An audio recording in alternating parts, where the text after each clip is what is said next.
Pansit! Pansit! Pansit! Wawahira!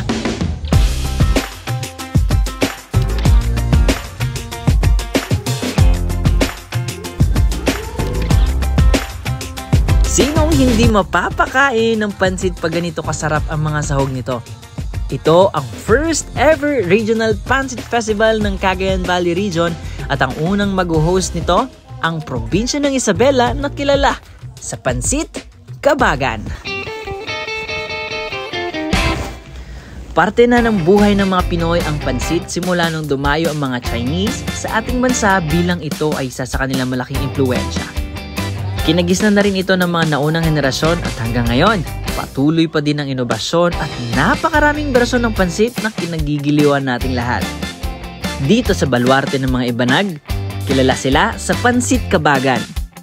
Isa itong pinakasikat na pansit sa hilagang bahagi ng Pilipinas kasama ang Pansit Batil-Patong ng Cagayan. Tuwing unang buwan ng taon, ipinagdiriwang rin ng Kabagan ng kanilang pista at isa sa mga highlight nito ay ang pagluto at pagkain ng Pansit Kabagan. Para mabuo naman ang pansit, kailangan ng mga natatanging sangkap tulad ng miki, igado, mga gulay at ang toppings na itlog ng pugo. At sa pagkakataong ito, tuwing pista nila, sabay-sabay na niluluto ng 26 na barangay ng Kabagan at nilalagay nila ito sa pinakamalaking pansit bilao ng rehiyon at inilalatag naman ito sa parke para pagsaluhan ng lahat. Ang laki ng bilao ay umaabot ng 12 feet ng diameter at kasyang pakainin ang mahigit 1,000 tao.